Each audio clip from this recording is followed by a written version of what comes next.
Hello. Arun, good to have you here. Hi, how are you? Great. Can Um, you can you hear me clearly, Arun? yeah, I can. Can you hear me clearly? Yes, I can now. I couldn't earlier, but I can now. Yes. Okay, perfect. Great. Perfect. So I think I'll not take any more time. We'll start right up, right? Guys, we have a very special guest with us today, Mr. Varun Thakkar. He's of course an Indian sailor, and he represents India at the international level in the laser standard and regatta. For those No, of you actually, I sailed the who 49er. You got that wrong. Only the 49er. Okay, great. So, in fact, I was about to say that. So, for those of for the listeners who don't know all of these events, whether it's a 29er or 49er, we'll definitely get to that and hang in there. Quite an illustrious career, Varun, already at the junior circuit, the senior circuit, and of course a lot of silverware at the Asian level. Before which he went on to participate in the Junior World Championship and the World Cup, and finally, of course, bagging the all important silver at the Musana Open Championship, which making him only one of four Asians that qualified for the Olympics. So Varun, what I'll do here is just give a quick request for all the viewers to send us their questions, and meanwhile I'll leave the proverbial floor open to you to just take us through your journey, and then we'll get to the question, because it's a sport that has often been looked at as probably a leisure sport or maybe a luxury sport. So we'll have a lot of kids listening in who'd love to know at some point how you actually chose a pro career in a sport like this, and of course we'll then take all questions that you can get. So the thing is, John, this my sailing career started when I was I think uh, 11, where I decided, okay, Wow. fine, sailing is the sport for me, and I started sailing probably 3 times a week, Friday, Saturday, Sunday. It was more like a weekend thing where we used to go over the weekend and have some fun and just enjoy it. Like it wasn't where I went in to like compete to win. It was just something to do over the weekend rather than sit in front of a TV or like how people go play cricket every day. For us, it was sailing. It was mostly just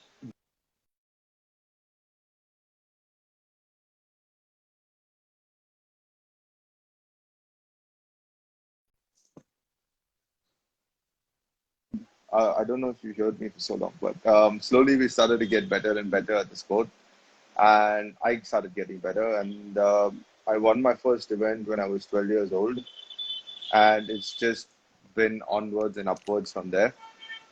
It's been a really, really good journey in terms where I'm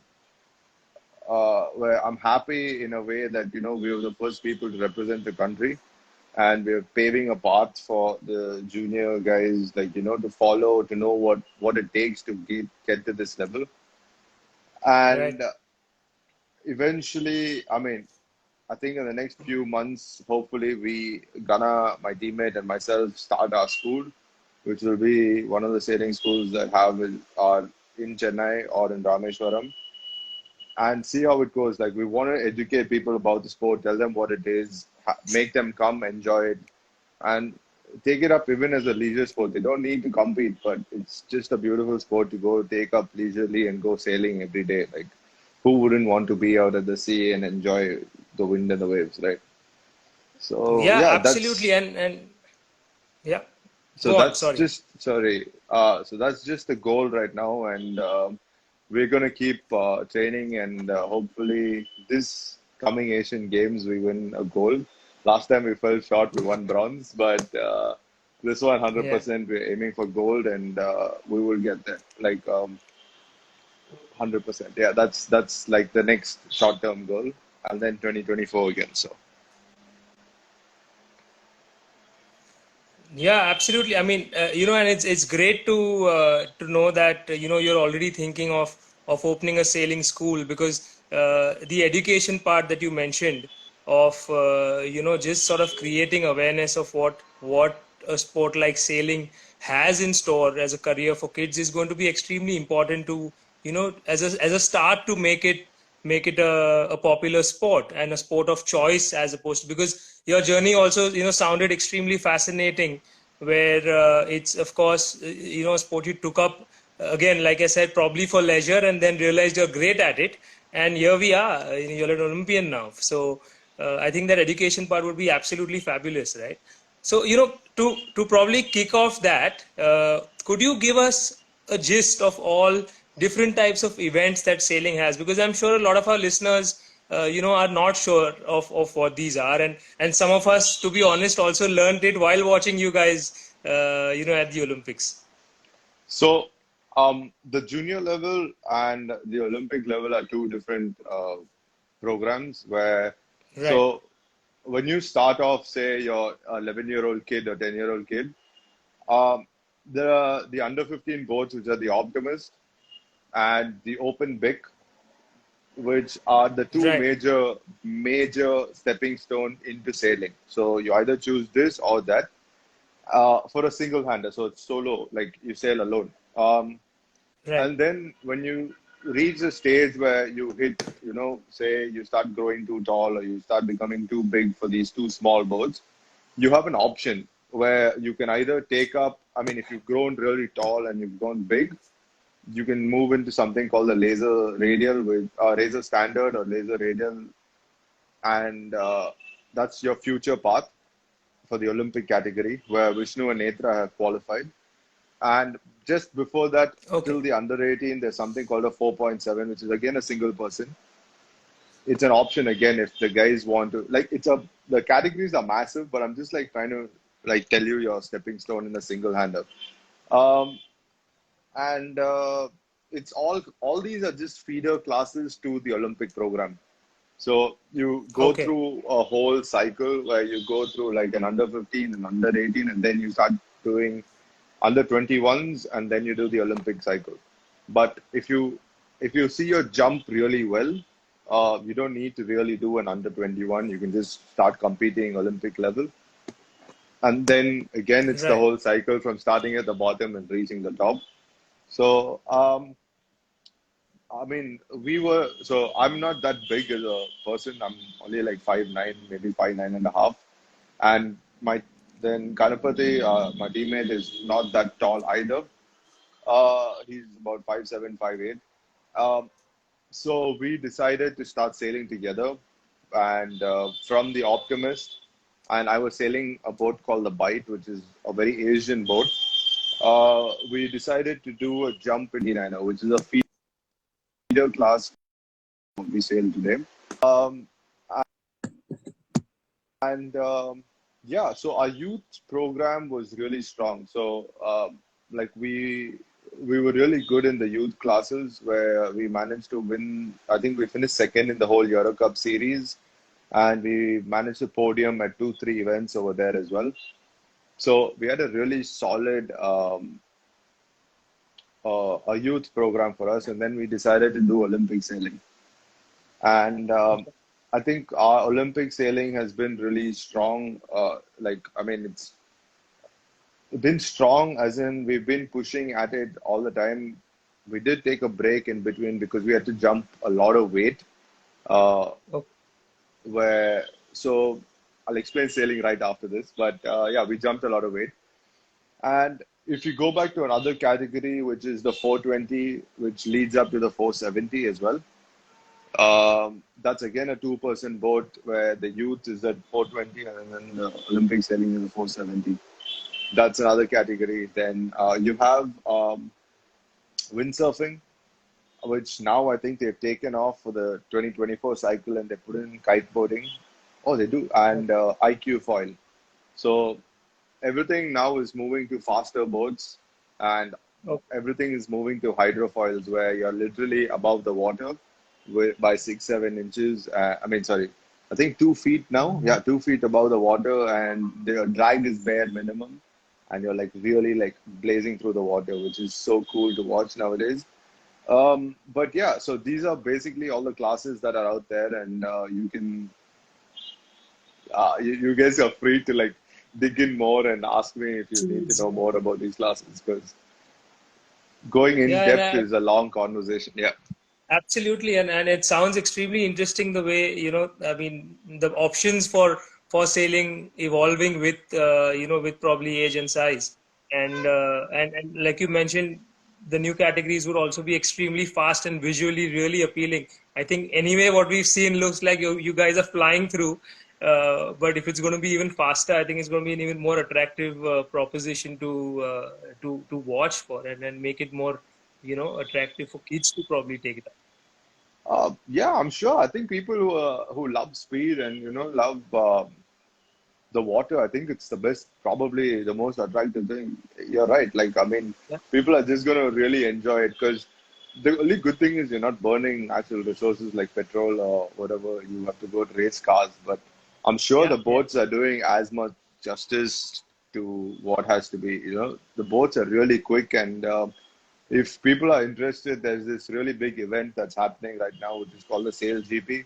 I think it's over the weekend on Friday, Saturday, Sunday, where you can see teams like the big teams, Denmark, New Zealand, all these guys sitting on hydrofoils and just like blazing 50 knots. Like they're really touching 100 kilometers on a windy day on the Wow. water, which is phenomenal. And that boat engineering is just something else. Like, uh, we hope one day we started our own team, but it's going to be a long cycle. Like, the learning curve is huge, and those boats are a different breed itself. So yeah, that's the goal as well, and I'm sure we'll get there one day. But let's see.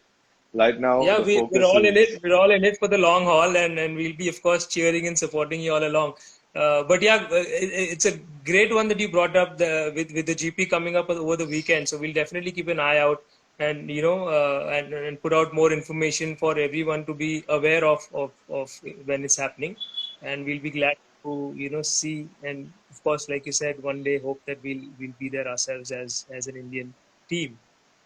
So there's a question that I have from my end before, and we've already got a few other questions, and I'll get to them immediately after mine, and you can take a quick dash at it.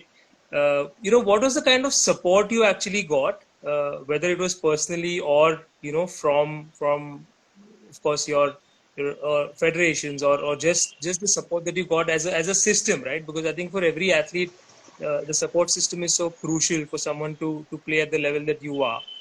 For a yep. sport that probably wasn't played that much, or not as So I wouldn't. answering Yeah, your question, like I completely understand it. I have a really good support system in terms of my family, my friend, my trainer, and my coach. These four, like these, my inner circle, what I call it, uh, right. have been massively important to me, where I can be myself. I don't need to worry about anything. I can express to them anything that I want, be myself, talk whatever I want. And, I feel normal. Like, it doesn't really, like, I feel at home where I'm not really, you know, putting pressure on myself. So my inner circle really strong, and I'm really happy that all these guys have been part of it, and I'm glad that I could do what I've done so far. Like, having them around me, I'm sure I've done them proud, but I'm aiming to do them proud, like happier, and they'll be prouder sooner. But my federation has been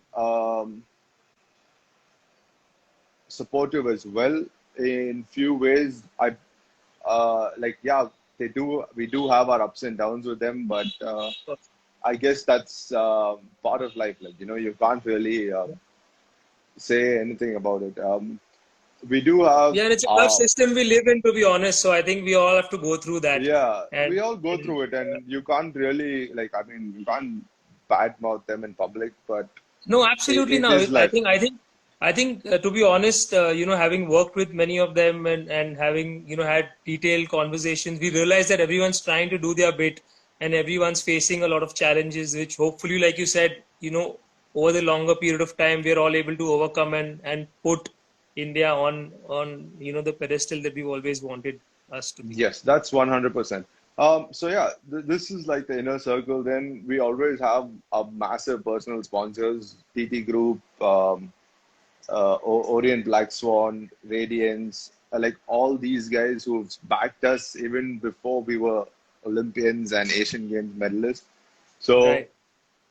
like without them like giving us the support, again we'll be far behind like in terms of where we've reached today. And so big shout out to them. They've really done a massive, like, I can't thank them enough because they've really pushed us, and they've given us that support financially, and like speaking to us saying that whatever happens we're still with you, and it's not always going to be result oriented, and they believed in us. So yeah, we're really grateful for that support as well.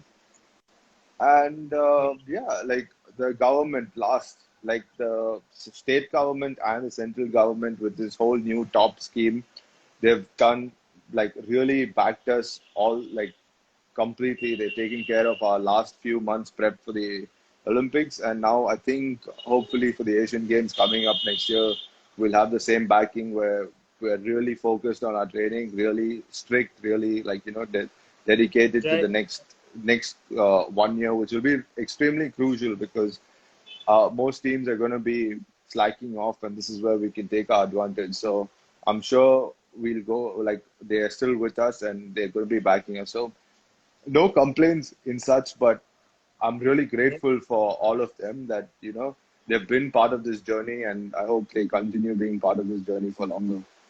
Absolutely, and in a more deeper, in a more involved manner, right? So I think absolutely a big shout out to your support system, and this reinforces the fact that it's so important in the making of any athlete at an international level. So Yeah, you know, 100%. so all you corporates keep your support pouring in, and for all the parents, don't ever let your support sort of dwindle. In talking about parents, Varun, we got a question from a parent who's asking us, how do I help my child pursue sailing in a professional manner in India? Is there a clear pathway? I think you've partly explained this with respect to a I pathway to think the Olympics, I but I, how I does one wouldn't get just started, make and I wouldn't ask a child to, I mean, a child to go through the decision of their parent if they want to take it up Olympically. The child should yeah, have it in him that he wants to sail. Uh, right. and if he wants to sail, eventually he will come up and say, okay, I want to sail. Now what do I do? Because let him he realizes that this is the time that he wants to switch to becoming a full-time sailor or something. I think then you can, start pushing a little more than what you would be pushing otherwise. Because I think as parents, we can't really enforce our kids to, you have to do this, you want to do this, you want Yeah, to it's too sail, you much want to. pressure too early, right? Yeah, it's too early. Like the pressure will come, like they will want to be, like they want to improve themselves. Like we all want to become better as people, become better as even athletes. Like we always are trying to push to become better humans. So I think let the let them just choose their own path, and eventually when and what they want to do. If they want to become a sailor, I'm always there. They can message us and we'll guide them. So Absolutely. So you know who to go to. There's also a great school I'm sure that's coming up, so you can directly get in touch, and that's a great gesture from you, Varun. The next question I think again is from a kid who's probably extremely inspired by what you do, and the question is, how does it just simply feel to be an Olympian, and what was it like in the Olympic village? to be an Olympian, I think I've dreamt about it way too much, and it feels normal because like once you start believing that you want to go to the Olympics, you just keep dreaming, you want to imagine it, you keep living it in your head again and again and again. Like you have a goal, right? For us, we had a goal where we were like just thinking, okay, Olympics, we want to get there, and I've dreamt about it so many times, again and again, like just visualizing every time, like I want to go there, I want to be there. Now Did you it have to feels, pinch yourself once when you woke up one morning at the uh, Olympic Village? I actually don't think so because it felt normal, honestly. Like I just felt like I did justice to myself. I did justice to the country in terms where I achieved one step, and I think I will be pinching myself if I do win a medal, and when I do win a medal, rather. It's But just a matter of time, Varun. yeah, it's just a matter of time and a lot of hard work, which I'm willing to put Absolutely. in to reach that level. But yeah, I wouldn't say like, feeling like an Olympian. Yes, it feels like it feels half complete, but there's still a lot more to go. Yeah, I think the number of messages that are just simply come popping up on my screen saying "big fan, sir, big fan, sir." That's the I only thing actually I can't want see it, simply reading. but I can't see it. I don't know why, but yeah. Yeah. So yeah, I think a key takeaway, guys, was like he said, it's a matter of time, but the amount of it's not only about having a dream, the kind of visualization that Varun said he's already gone through, and the hard work that he has and is willing to put himself through to win that medal is something that all you kids there should always remember. Uh, so from that message, Varun, is there a larger message that you'd like to give kids? You've already said a couple of very important things that get into a sport and do something that you want, and of course hard work has to be part of it. But is there a larger message that you generally want to give the youth of India? It's not about not necessarily sailing per se. Yeah, I mean, just stay dedicated to one thing, keep a goal in mind, be goal oriented, work hard, stay very true to yourself because you're your best critic. At the end of the day, people are going to tell you everything, but you know what's best and you know your own standard and level. And keep, like, if you keep it simple and trust your process that you set for yourself or your coach or your trainer set for yourself, I think anything that you put your mind to, you will achieve because the process is far more important than the result. I keep saying this very often and I've written it down as well. Like, trust your process, don't be result oriented. I think that's going to be the game changer in most of the kids' career because most of us are putting ourselves looking at the result. We are not going and doing the hard work behind performance day. I mean, behind competition, which is training on the water and putting the time in the gym. I think that's far more important than just going out and competing on the water. So um, that's the process. Just believe in it, and I think that's just the greater message. Like I don't have anything else to say. If you just I think believe, that's just you don't need to hear anymore else with the things that you're saying because for everyone who's listening here and even probably going to listen to this later, like Varun said, the process is more important than the results, and it's probably something that applies to anything one does in his or her life. And I yes, think 100%. that's by far the biggest overall message that one can take.